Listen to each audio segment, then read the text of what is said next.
Bismillahirrahmanirrahim. Assalamualaikum warahmatullahi wabarakatuh. Innal hamdalillah nahmaduhu wa nasta'inuhu wa na'udzu billah min sururi anfusina wa min sayyiati a'malina. Man yahdihillahu fala mudilla lahu wa may yudlilhu fala hadiya lahu. Asyhadu an la ilaha illallah wahdahu la syarika lahu wa asyhadu anna Muhammadan abduhu wa rasuluhu, amma ba'd. Qala Allah Ta'ala fil Qur'anil Karim, ya ayyuhalladzina amanu taqullaha haqqa tuqatih wa la tamutunna illa wa antum muslimun.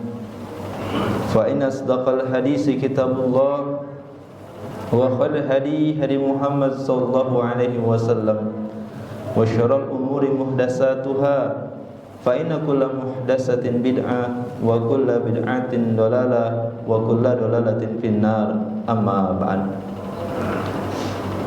Para jamaah salat subuh yang dimuliakan oleh Allah Subhanahu wa taala, alhamdulillah wa syukurillah, pada kesempatan pagi hari ini Allah Subhanahu wa taala masih berikan kita nikmat sehat wal afiat.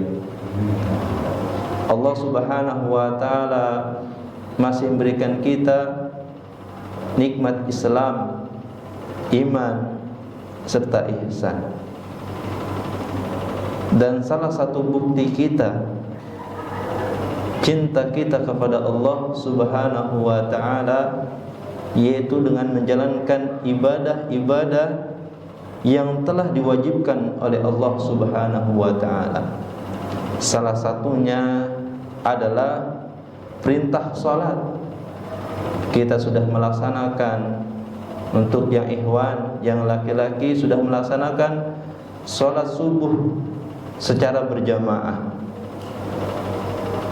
Dan ini adalah salah satu nikmat yang diberikan oleh Allah, yaitu nikmat ibadah dengan keikhlasan kepadanya. Maka Allah Subhanahu wa ta'ala berfirman di dalam ayatnya, wa ma khalaqtul jinna wal insa illa liya'budun. Ayat ini sering kita dengar,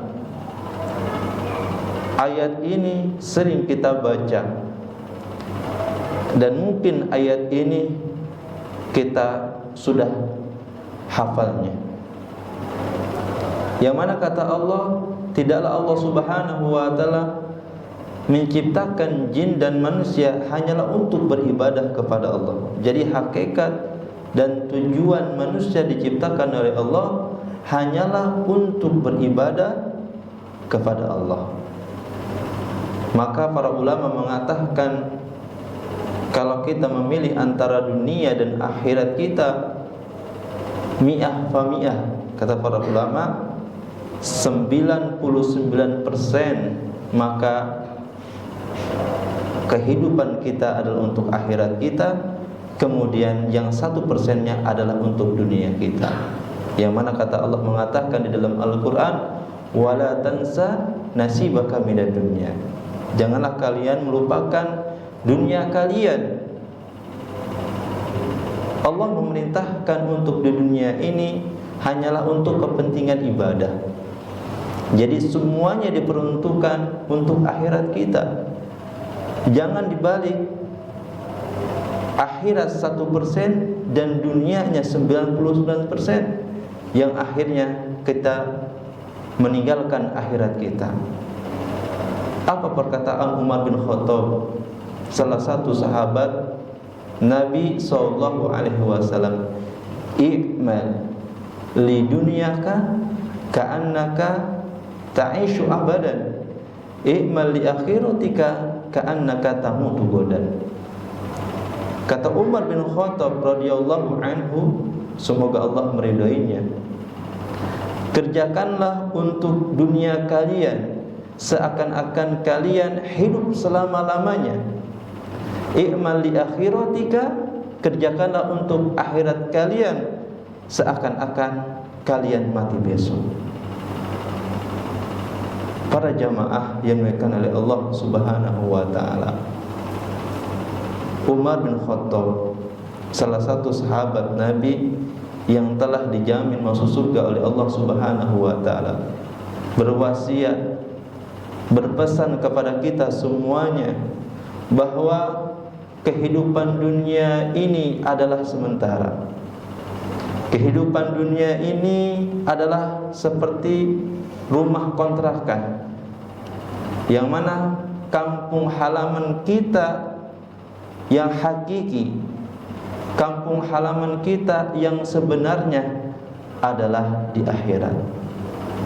Maka dari itu semua kita, Allah Subhanahu wa taala mudahkan untuk kita semuanya menuju akhirat nanti, karena para ulama mengatakan ketika Nabi SAW mengumpulkan para sahabatnya di padang pasir, kemudian Nabi SAW mengambil sebuah tongkat, kemudian tongkat itu Rasulullah SAW gariskan di pasir, kemudian Nabi SAW membuat cabang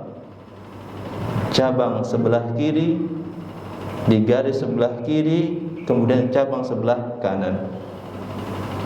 Kemudian Nabi SAW mengatakan, "Hadza sirati mustaqim." Ini adalah jalanku yang lurus. Fattabi'uni, maka ikutilah aku.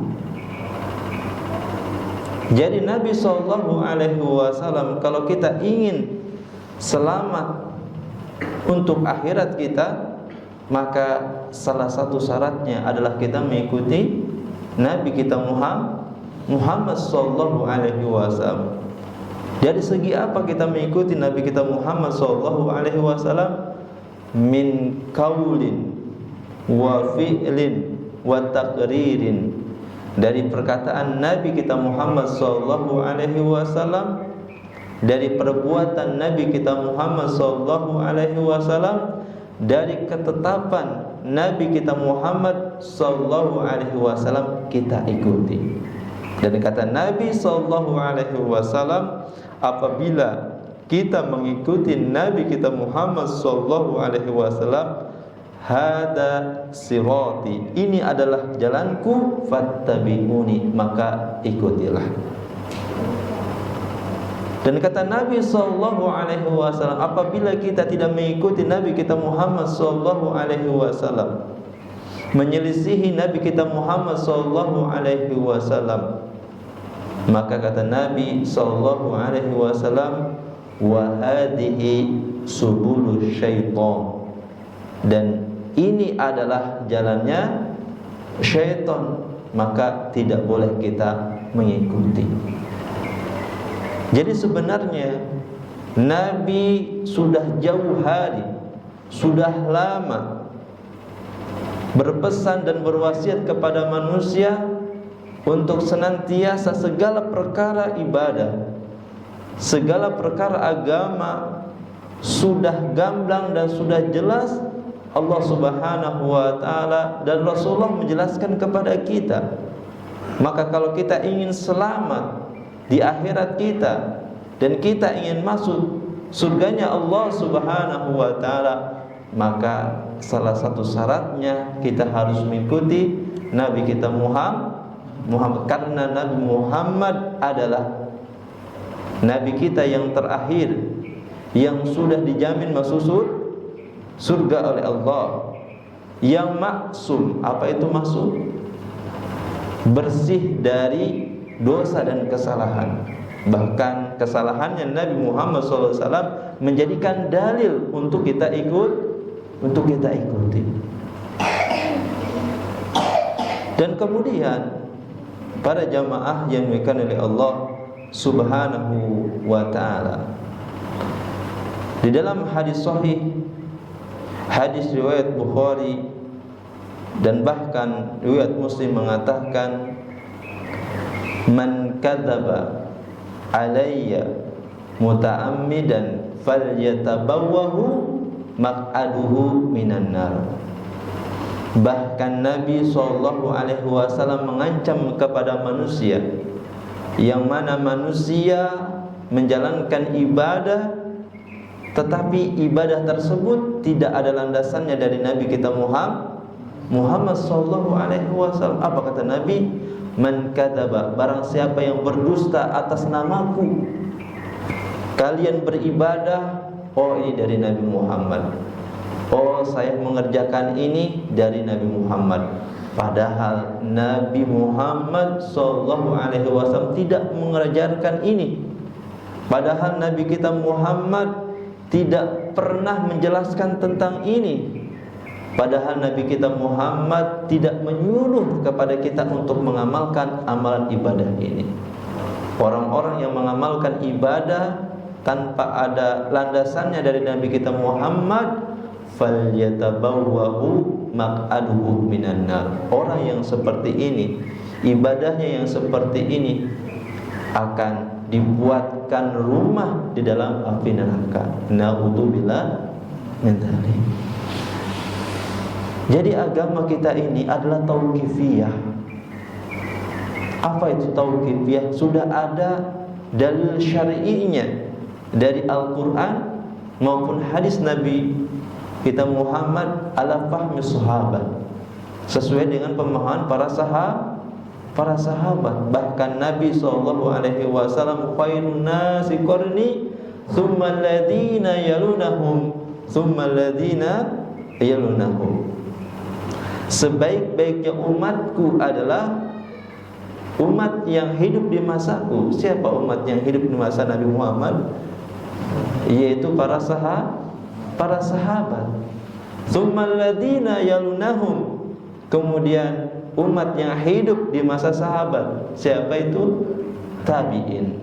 Tsummal ladzina yalunahum. Kemudian umat yang hidup di masa tabi'in, yaitu tabi'ut tabi'in, serta orang-orang yang mengikuti dengan mereka.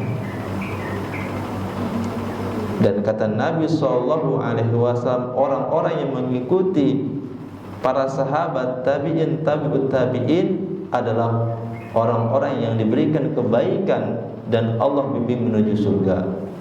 Maka Allah Subhanahu wa taala berfirman dalam Al-Qur'an, was-sabiqunal awwalun minal muhajirin wal ansar walladzina tabauhum bi ihsan radhiyallahu anhum wa radu'an wa 'adda lahum jannatin tajri min tahtiha al-anhar khalidina fiha abada.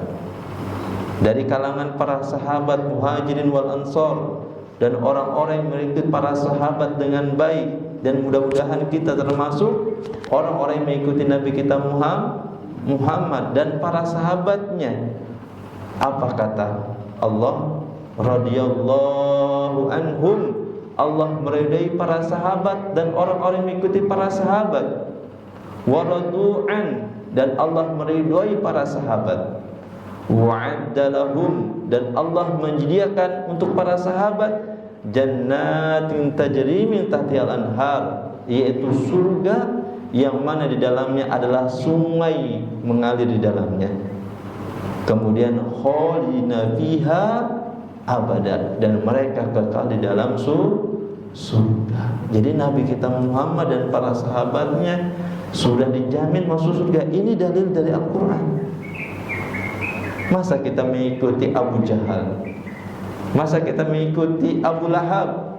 Masa kita mengikuti Fir'aun yang sudah jelas-jelas Nabi kita Muhammad dan para sahabatnya adalah merupakan pedoman bagi kita, Nabi kita yang membawa dari zaman kegelapan sampai zaman terang benderang.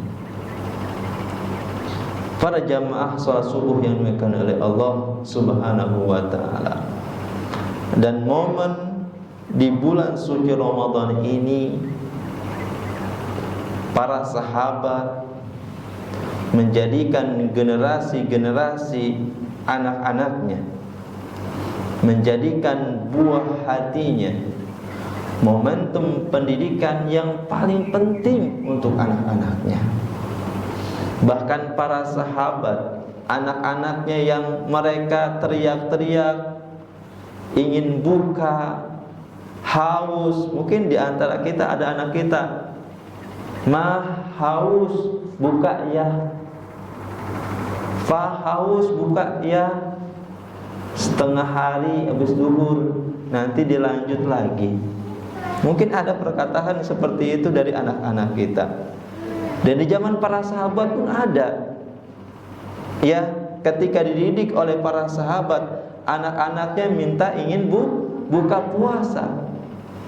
Kemudian para sahabat mengalihkan dengan membuat permainan-permainan, membuat seperti games, kemudian membuat alat-alat ataupun seperti boneka, ya, yang mereka tujuannya adalah untuk mengalihkan, ya, untuk anak-anaknya yang ingin buka puasa. Jadi Masya Allah, para sahabat pun mendidik anak-anaknya, melatih anak-anaknya untuk mereka berpuasa sejak usia dini. Memang kalau untuk usia dini mereka belum ada kewajiban, tetapi pada usia tamyiz, yaitu 7 sampai 10 tahun, kita membolehkan anak-anak kita melatih. Misalkan anak-anak kita yang TK,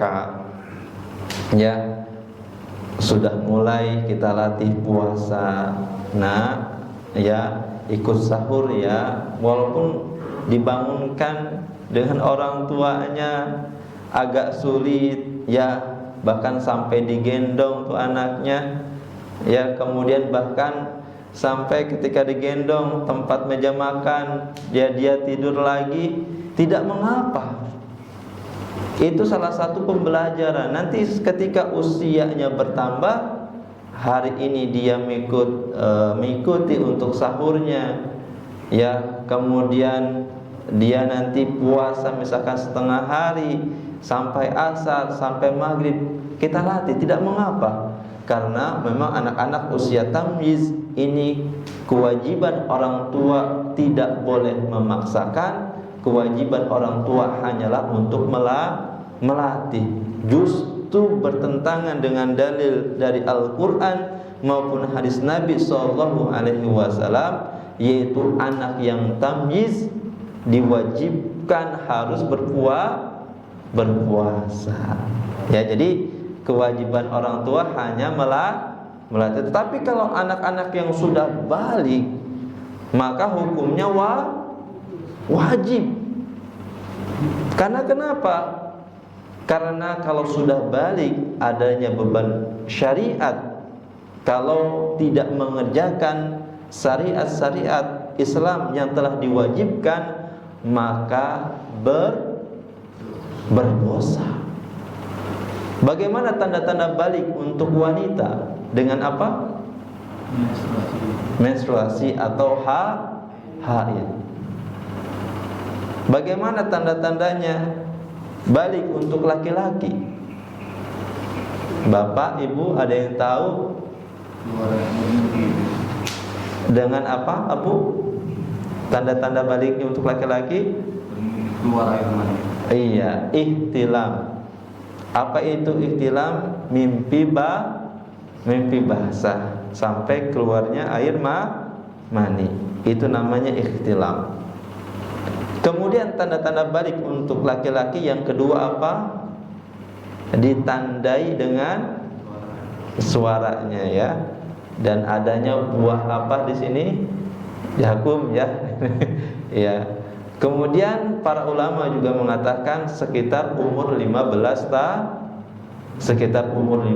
tahun itu adalah tanda-tanda bagi laki-laki yang balik. Maka orang tua, ada anak yang sudah balik tidak mau melaksanakan sholat, maka anak kita tidak mau sholat, tidak mengerjakan sholat, maka orang tuanya pun kebagian dosa. Anaknya berdosa, orang tuanya juga berdosa.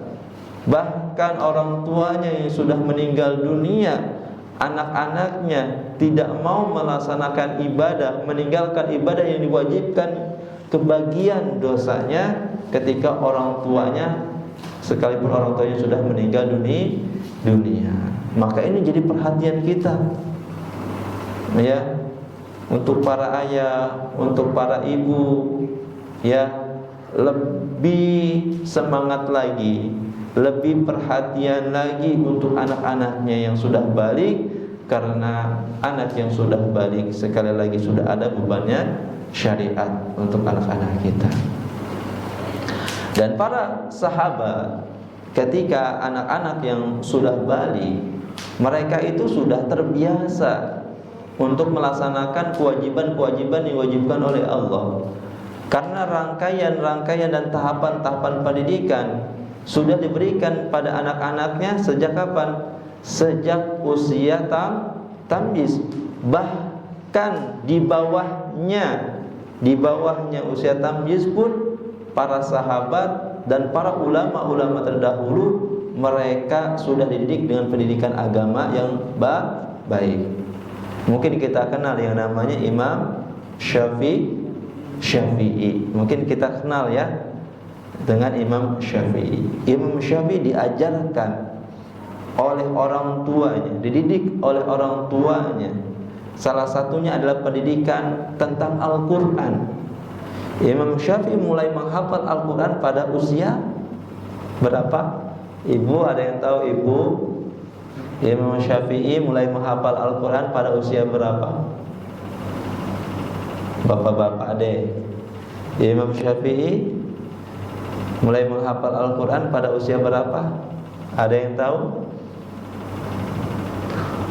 Usia Imam Syafi'i mulai menghafal Al-Quran usia TKA. TKA umur berapa tahun? Sekitar 5 tahun dan 4 tahun. Tetapi Imam Syafi'i mulai menghafal Al-Quran yaitu pada usia 4 tahun mulai menghafal Al-Quran. Kira-kira kita dulu umur 4 tahun ngapain ya? Bapak dan ibu, kira-kira kita ngapain? Iya, kita ngapain? Balonku ada 5 dar. Mungkin itu kita ya. Ya. Tapi Imam Syafi'i mulai menghafal pada usia 4 tahun. Kemudian Imam Syafi'i hafal Al-Quran 30 juz, ya, pada usia berapa? 9 tahun. Kurang tepat. Iya, pada usia kelas 1 SD. Berapa berarti? 7 tahun. Kita 7 tahun ngapain? Sudah berapa juz? Juz apa aja? Juz apel, juz melon, juz alpukat ya kita ya. Kita mah sudah baca Al-Quran aja, sudah SD baca Al-Quran lancar aja sudah top banget. Apalagi dulu kita belajar Al-Quran kan metodologinya turutan ya. Alif fathah a, alif kasrah i, ya sudah mau a i u. Ada juga yang jabr a, jabr i dan lain sebagainya. Itu mungkin orang-orang terdahulu metodologi. Kalau kita, masya Allah, bisa Al-Quran sudah sangat luar biasa pada usia SD. Itu sudah bisa baca Al-Quran. Tetapi para ulama dahulu, mereka usia dini, ya bukan usia tamyiz, tapi usia dini, sekitar umur ada yang 3 tahun, di bawahnya playgroup sudah mulai menghafal Al-Quran. Playgroup, ya, sudah mulai menghafal Al-Quran. Para ulama terdahulu. Nah, ini menandakan bahwa perhatian para ulama terdahulu, orang-orang terdahulu tentang pendidikan agama itu memang sejak usia kecil sekali, sejak usia dini. Maka kalau ada parenting pendidikan bahwa anak dididik dengan pendidikan agama sejak usia dini, itu akan bikin stres. Banyak parenting yang seperti itu. Tidak boleh anak-anak menghafal Al-Quran, tidak boleh anak berlebihan untuk ini. Salah. Karena para ulama kita terdahulu yang mendidik anak-anaknya sehingga seperti Imam Syafi'i, buku-bukunya kita pelajari. Bahkan ada yang mengatakan mayoritas madhabnya di Indonesia itu Imam Syafi'i, tapi sayangnya tidak mengikuti apa yang dilakukan oleh Imam Syafi'i. Karena kenapa? Karena tidak pernah membaca kitabnya. Bapak, Ibu, kitabnya Imam Syafi'i itu banyak sekali. Ada kitab Ar-Risalah namanya, ada kitab Al-Um, itu baru salah satu kitabnya. Kitab Al-Um mungkin panjangnya dari sini sampai ke situ dalam bentuk bahasa Arab. Kalau diterjemahkan ke dalam bahasa Indonesia, satu buku aja karangan Imam Syafi'i itu berjilid-jilid bahasa Indonesianya. Ya, satu jilid pun belum kita baca dari kitab beliau. Sampai ilmu beliau berkah kepada seluruh umat manusia di muka bumi ini dan sampainya ke Indonesia. Kok bisa seperti itu? Ya, karena beliau dididik dari keluarga yang baik, dari keluarga yang perhatian dengan agama, sehingga tumbuh kembang bukan hanya untuk pribadi Imam Syafi'i, bukan hanya untuk keluarganya, tetapi untuk seluruh kaum muslimin. Dan kita pun harus berniat seperti itu. Wahai para suami, para istri, para orang tua, kita didik untuk anak-anak kita, bukan hanya untuk anak kita, bukan hanya untuk orang tuanya, bekal untuk orang tuanya, tetapi bisa bermanfaat untuk seluruh kaum muslimin. Maka mulai dari sekarang, mulai hari ini, kita harus lebih cenderung perhatian untuk anak-anak kita dalam masalah agamanya. Terkadang orang tua juga kalau mendatangkan guru privat, Masya Allah, guru matematika, guru bahasa Inggris, guru bahasa Jepang dan lain sebagainya, berani dibayar mahal. Betul atau tidak? Tetapi kalau guru ngaji ala kadarnya, padahal guru ngaji itu yang mendidik Al-Quran untuk anak-anak kita, pendidikan agama untuk akhiratnya. Apakah belajar bahasa Inggris untuk akhiratnya, untuk anak-anak kita? Tidak, untuk dunianya. Apakah pelajaran umum itu akan mengantarkan kita kepada akhirat? Tidak. Yang mengantarkan kepada akhirat untuk anak-anak kita adalah pendidikan agamanya. Salah satu dengan Al-Quran. Ini harus mindsetnya kita harus dirubah. Sedangkan nanti yang kita perlukan itu adalah anak-anak soleh dan solehah kita. Nanti kalau kita sudah tua, baru kita sadar, ya Allah, kenapa saya orang tua ya? Saya belum bisa membaca Al-Quran, saya belum fasih untuk membaca Al-Quran, tahsinnya masih acak-acakan, mengucapkan a'udzu billah, nga'udzu, alhamdulillahirabbil alamin. Masih bacanya salah. Itu orang Jawa, kebanyakan orang Jawa begitu, mohon maaf ya. Ketika saya mengajar alamin, dia bacanya ngalamin. Kemudian orang Sunda, alam taro kaipapa ala rob. Orang Sunda fitnah aja agak sulit karena salah pengucapan Karena kenapa? Karena kita dulu belajarnya memang metodologinya agak kurang perhatian. Sedangkan para ulama mengatakan wajib untuk kita memperbaiki baca Al-Quran, tahsinnya. Karena kalau salah maka akan merubah makna dari Al-Quran. Maka kita harus perhatian. Dari sejak usia dini kita baguskan bacaan anak-anak kita.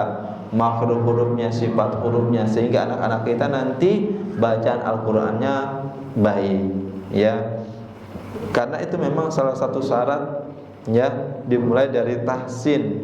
Setelah tahsin saya tanya kepada bapak dan ibu, menghafal Al-Qur'an hukumnya apa? Menghafal Al-Qur'an wajib atau sunnah? Ada yang sunnah, ada lagi. Ibu, wajib atau sunnah menghafal Al-Quran, ibu? Wajib atau sunnah? Tinggal jawab, ibu, wajib atau sunnah. Kalau salah nggak apa-apa, ibu, nggak berdosa. Ya, bapak, ada lagi, wajib atau sunnah? Sunnah. Kalau mempelajari tahsin, memperbaiki, wajib atau sunnah? Wajib. Ya, bagus sekali. Ya, jadi jangan dibalik. Ada orang tua yang menghafal Al-Qur'an itu diwajibkan, sedangkan memperbaiki bacaan atau belajar tahsin disunahkan, sehingga hafalannya hancur. Karena kenapa? Karena tidak sesuai dengan tahsin dan tajwidnya. Maka dirubah bahwa memperbaiki bacaan, belajar tahsin dan tajwid itu hukumnya wajib, dan menghafal hukumnya sunnah. Jadi kalau misalkan kita punya hafalan, yaitu sesuai dengan tahsin dan tajwidnya baik dan benar, ya itu harus kita ajarkan kepada anak-anak kita. Perhatikan untuk anak-anak kita, konsentrasi kita memperbaiki bacaan agar bacaannya bagus, sehingga ketika anak-anak kita mulai menghafal, yaitu sudah baik hafalannya, ya. Kemudian yang selanjutnya adalah dimulai dari orang tua. Seorang ahli salaf mengatakan, salah satu seorang salaf berkata, hendaklah pertama kali caramu mensahihkan anakmu adalah dengan cara mensahihkan dirimu sendiri terlebih dahulu. Orang tua mempunyai cita-cita pasti untuk cita-cita anak-anaknya. Orang tua pasti membiayai pendidikan untuk anak-anaknya, punya harapan di masa yang akan datang. Orang tua, terutama suami, pergi di pagi hari, pulang terkadang malam, di sore hari, bahkan di hari weekend pun masih bekerja. Mungkin orang tua salah satunya mencari nafkah itu adalah untuk pendidikan anak-anaknya, agar mendapatkan pendidikan yang layak untuk anak-anaknya. Ini adalah salah satu sifat terpuji yang dilakukan oleh suami, karena mencari nafkah itu adalah hukumnya wajib. Tetapi yang harus diperhatikan oleh orang tua, pendidikan apa yang harus jadi prioritas untuk anak-anak kita. Jangan sampai kita mencari nafkah kewajiban bagi suami, tetapi tidak tepat sasaran. Ini yang harus kita pikirkan lagi. Usia manusia berapa sih? Usia umat Nabi Muhammad berapa? Nabi Muhammad diwafatkan pada usia 63 tahun. Dan kata Nabi SAW dalam hadis riwayat Muslim mengatakan bahwa umurku adalah 63 tahun, dan umurnya umat Nabi Muhammad tidak lebih dari umurku. Dan kata Nabi Muhammad, yang lebih dari umurku bisa sampai 70 tahun, sampai 80 tahun. Kata Nabi, itu adalah bonus. Untuk apa? Untuk dia bertaubat kepada Allah. Jadi jangan bangga Bapak Ibu, kalau umur kita 80 tahun, 100 tahun, tetapi apa? Tetapi tidak beribadah kepada Allah, tetapi bermaksiat kepada Allah, selalu melakukan dosa, masih diberikan kesempatan oleh Allah umur yang panjang itu untuk bertaubat kepada Allah. Nah, kita maka introspeksi diri. Maka kata Nabi SAW, umur 40 tahun itu adalah gerbang. Gerbang apa? Baik atau Betul. Gerbang kebaikan kita untuk condong ke akhirat atau ke dunia kita. Maka Nabi SAW berpesan ketika umur 40 tahun itu kita harus lebih cenderung kepada akhirat kita, lebih cenderung kepada akhirat kita, lebih perhatian kita kepada akhirat kita. Kita yang gak bisa ngaji nih, masih baca Iqra usia 50 tahun, 60 tahun, 40 tahun belum bisa baca Al-Quran, gak mengapa untuk kita kembali memperdalam ilmu agama, memperbaiki untuk bisa kita melancarkan baca Al-Quran. Yang sholatnya masih dilalaikan, sholatnya masih suka masbuk, sholatnya yang masih suka tinggalkan, umur 40 tahun jangan sampai sholat kita tinggalkan. Kita bertaubat kepada Allah. Dan umur 40 tahun ya, Nabi berwasiat kepada kita, para umatnya, harus banyak-banyak bertaubat kepada Allah. Ingat untuk akhiratnya, karena umur 40 tahun itu adalah gerbang. Ya, jadi jangan bangga kalau umur kita dilebihkan oleh Allah melebihi umurnya Nabi kita Muhammad sallallahu alaihi wasallam, adalah untuk kita disuruh bertaubat kepada Allah, untuk kita dekat sama Allah. Kita kan inginnya diwafatkan oleh Allah dengan husnul khotimah. Kita enggak mau mati kita dalam keadaan su'ul khotimah. Enggak mau kita mati dalam su'ul khotimah.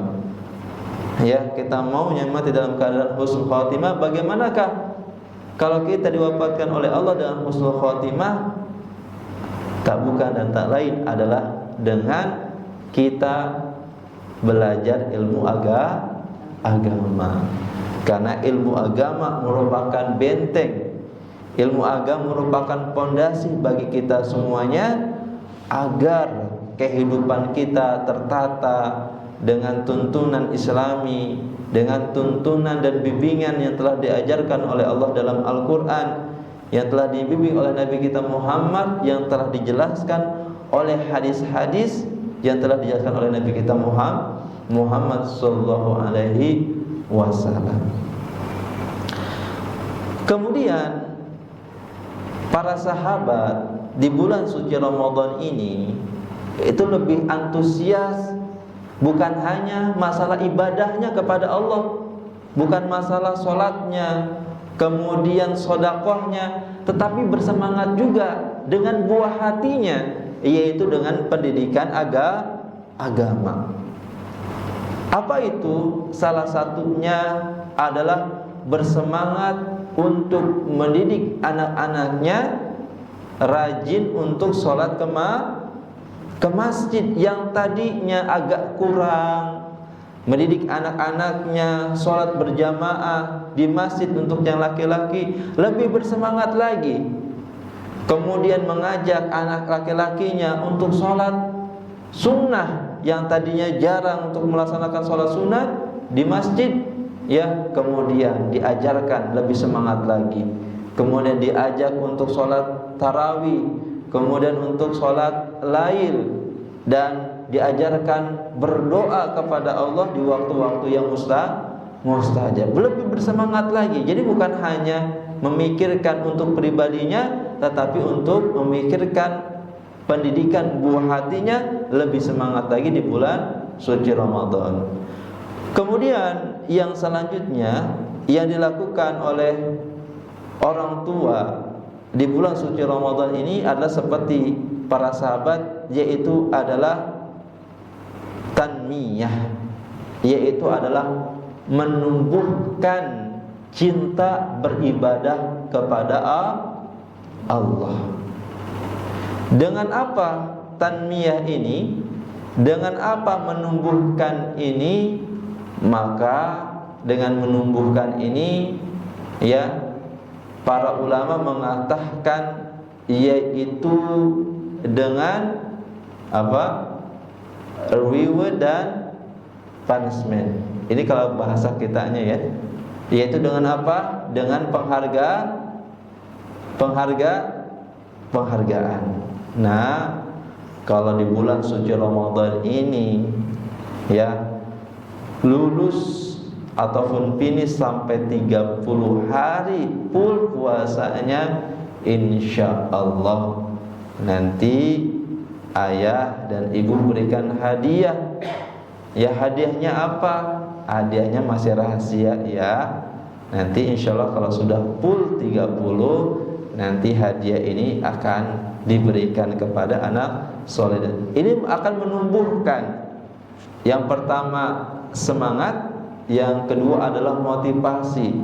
Kalau untuk anak-anak tidak mengapa, kecuali kalau yang sudah kuliah, yang SMA ataupun SMP. Ini adalah untuk anak-anak yang mereka usianya tamyiz ataupun di bawah yang balik. Ini penting untuk menumbuhkan motivasi beribadahnya kepada Allah Subhanahu wa taala. Kemudian apa punishment-nya kalau dia tidak mau menjalankan ibadah yang saya lakukan? Salah satunya, dan dalam ilmu pendidikan parenting Islam untuk anak itu memberikan hukumannya adalah yaitu yang masih ada nilai-nilai kebaikan untuk anak-anaknya.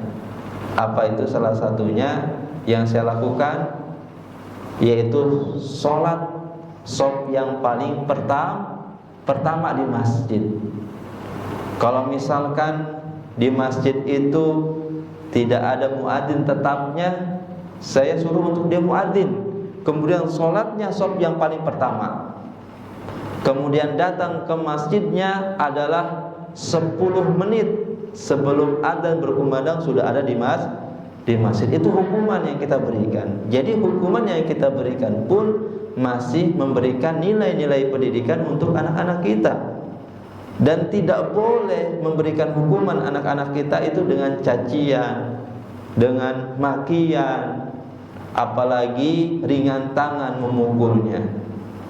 Dan dalam hadis yang sahih disebutkan tidak boleh di dalam mendidik anak-anak kita dengan pukulan, kecuali dengan pukulan mendidik.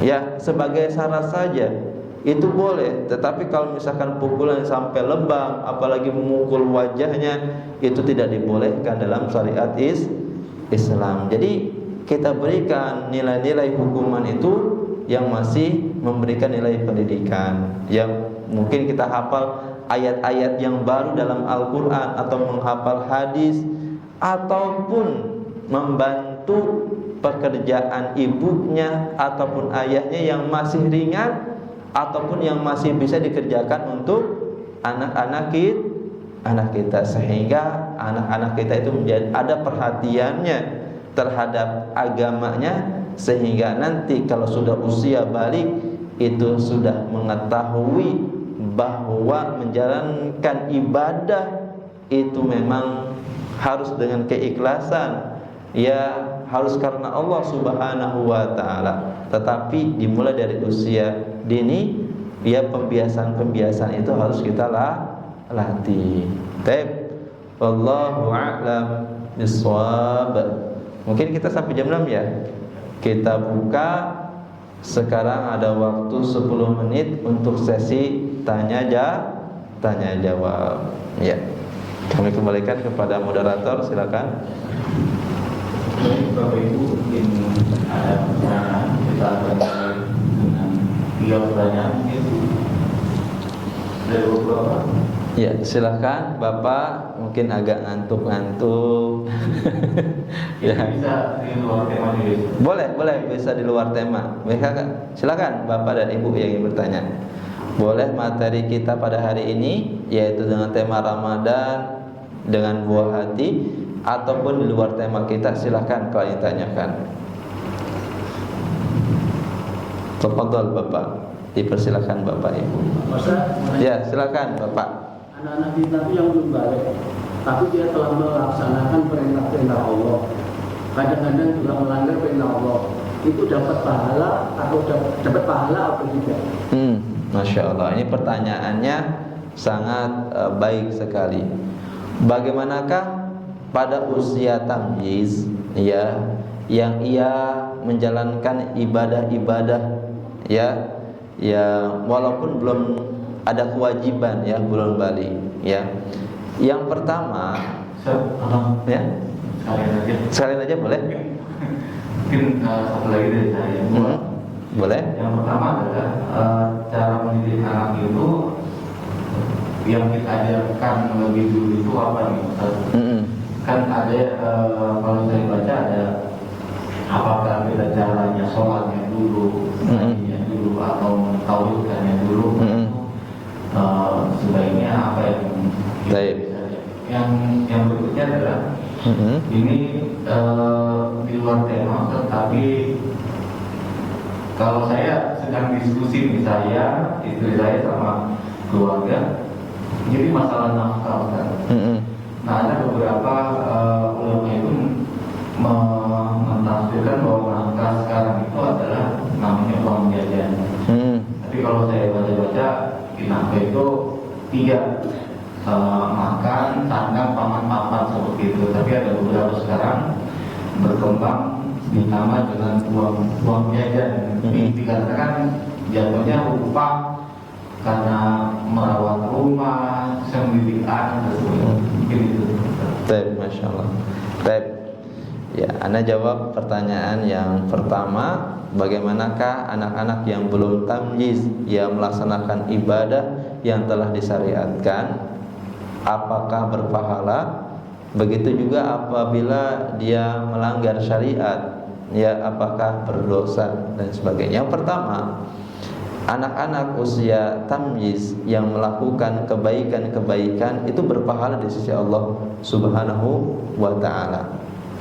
Tetapi kalau misalkan dia melakukan pelanggaran-pelanggaran syariat, tidak dihukumi dosa untuk anak-anak tersebut, baik tidak kebagian dosa untuk anaknya maupun untuk orang tuanya. Karena kenapa? Karena belum adanya beban syariat untuknya.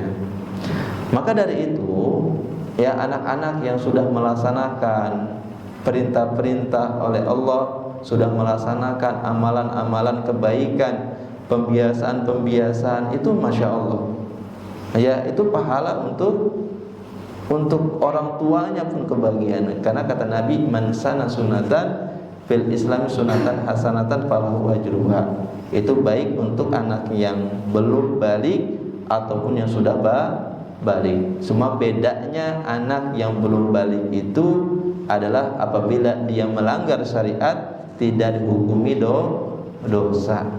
Ya, ini ya. Kemudian yang kedua, kalau sudah dibiasakan tentang pembiasaan-pembiasaan untuk ibadah, ya, maka ketika nanti usia balik itu lebih mudah menjalankan perintah Allah.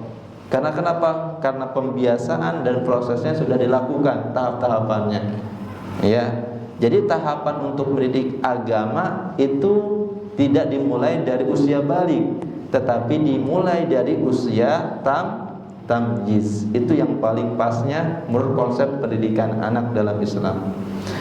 Kemudian yang kedua, pertanyaan kedua, apakah yang prioritas yang diutamakan untuk pendidikan agama? Apakah sholat dahulu, ya, apakah Al-Quran dahulu, ya?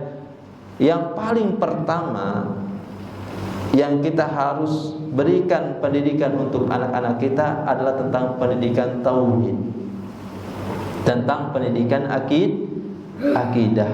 Karena kenapa? Karena akidah adalah miftahun. Karena tauhid itu adalah miftahun mim mafatihil jannah. Kunci dari kunci-kunci kita dimasukkan ke surga oleh Allah. Dan para ulama mengatakan tauhid itu seperti pondasi sebuah bangunan. Kalau misalkan pondasinya tidak ada, rumah itu akan roboh. Begitu juga manusia. Ya begitu juga kita mendidik anak-anak kita. Kalau kita tidak didik dengan pendidikan tauhid, maka nanti akan terombang-ambing dengan pemahaman-pemahaman yang keluar dari pemahaman dari Al-Quran dan Sunnah, tidak sesuai dengan pemahaman para sahabat. Ya, kemudian tauhid itu sebagaimana yang diriwayatkan oleh Imam Muslim, bahwa orang-orang yang mentauhidkan Allah Subhanahu wa ta'ala akan menggiringnya ke dalam surga. Dan orang-orang yang menyekutukan Allah, maka Allah akan giring ke dalam api neraka. Ya, jadi baiknya seseorang tolak ukurnya yaitu dengan tauhid. Jadi yang pertama kali adalah tauhid. Nabi SAW berdakwah selama 13 tahun, 10 tahun di kota mana? Di kota Mekah. Yang pertama kali mendakwakan tauhid dulu. Sebelum sholat, sebelum puasa, sebelum haji, yang pertama mendakwakan tentang tauhid 10 tahun. Kemudian 3 tahunnya di kota Madinah, ya, yaitu mendakwakan tentang tauhid. Sebelum puasa, sebelum haji dan lain sebagainya, yang pertama kali adalah tauhid. Ya, jadi dalam konsep pendidikan anak pun yang pertama kali yaitu tentang tauhid. Kemudian yang ketiga, bagaimanakah nafkah dalam perspektif Islam? Ya, memberikan nafkah yang pertama hukumnya adalah kewajiban bagi seorang suami. Bahkan seorang istri boleh melakukan hulu kepada suaminya atau minta cerai, yang dibolehkan dalam syariat Islam kalau suaminya yang pertama tidak melaksanakan ibadah kepada Allah, tidak mau sholat, tidak mau puasa. Seorang istri boleh melakukan hulu, tetapi harus ada tahap-tahapannya. Yaitu apa? Yaitu dengan nasihat, dakwah. Kalau sudah berdakwah bertahun-tahun, sabar, tetapi tidak mau melaksanakan perintah-perintah Allah yang diwajibkan, boleh seorang istri melakukan hulu, minta cerai. Itu dibolehkan cerai yang seperti itu. Yang kedua adalah seorang suami yang tidak mau mencari nafkah. Dan ini pun seorang istri boleh melakukan hulu. Karena kenapa? Karena mencari nafkah itu adalah hukumnya wajib. Dan bagaimanakah nafkah yang diberikan oleh suami untuk istrinya? Yang pertama dalam hadis adalah nafkah yang diberikan oleh suami itu adalah apa yang ia dapat pada hari itu. Itu yang pertama. Bukan apa yang diinginkan oleh istri. Pak, pokoknya papa pulang harus segini. Kita jualan apa? Es cendol. Mintanya lebihnya tidak bisa. Kita jualan ini, jualan itu. Dan apa yang kita mencari nafkah, apalagi kita berdagang, kadang-kadang ada ruginya, kadang-kadang kita keuntungannya sekian, tidak bisa ditentukan. Maka apa yang kita dapat pada hari itu, walaupun 10.000 rupiah, yang kita berikan itu adalah nafkah. Jadi tidak ada batasannya, harus berapanya, itu yang dicari. Kemudian apa sih? Ya, nafkah itu berupa apa? Ya tadi disebutkan sandang, ya pangan itu. Tetapi sesuai dengan kesanggupan. Sandang pangan itu sesuai dengan kesanggupan. Tidak boleh ada kriteria ini dan lain sebagainya. Dan uang jajan masuk tadi di dalamnya, ya. Jadi tidak boleh dirinci harus ada uang kosmetiknya, uang jajannya dan lain sebagainya, ya.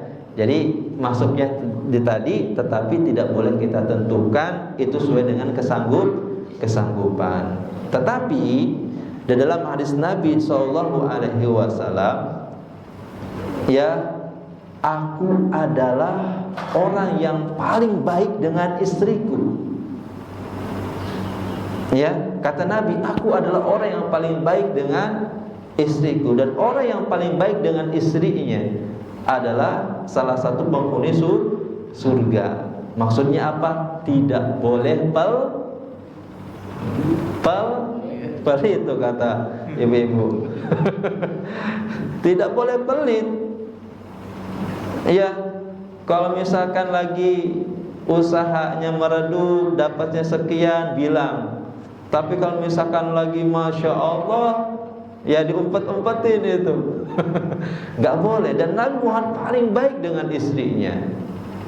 Ya, apa yang kita punya untuk menyenangkan istri. Karena kenapa? Istri itu yang sudah merawat anak-anak kita, ya, yang sudah mengurus rumah-rumah kita, yang menjadi bersih, harum dan lain sebagainya. Maka ya itulah kita harus memberikan yang terbaik untuk istri-istri kita. Ya, jadi sandang pangan sesuai dengan kesanggupan, ya. Kemudian yang selanjutnya, tidak ada perincian untuk sekian, tetapi untuk para suami sekali lagi, kalau mempunyai rizki yang lebih, masa iya, ya, istri kita sudah sangat luar biasa untuk mengurus, ya, merawat anak-anak kita, dan waktunya lebih banyak untuk anak-anak kita dan mengurus rumahnya, maka kita harus memberikan yang terbaik untuk pasangan kita. Nah, itu adalah salah satu untuk menjaga, ya, keharmonisan dalam rumah tangga, ya. Taib, mungkin hanya 3 pertanyaan, ya, kalau karena setelah ini pun nanti ada jadwal lagi, ya. Alhamdulillah wa syukurillah, mudah-mudahan ya dengan tema Ramadan bersama Bu Hati ini kita bisa menjadi orang tua yang selalu mementingkan pendidikan untuk anak-anak kita. Salah satunya adalah dengan pendidikan agama. Semoga Allah memberikan keberkahan kepada kita semuanya, dan mudah-mudahan ini menjadi amal kebaikan kita, ya, yang kita bersama-sama di majlis ilmu ini. Kita akhiri dengan doa kafaratul majlis. Subhanakallahumma wa bihamdika asyhadu an la ilaha illa anta astaghfiruka wa atubu ilaik. Assalamualaikum warahmatullahi wabarakatuh.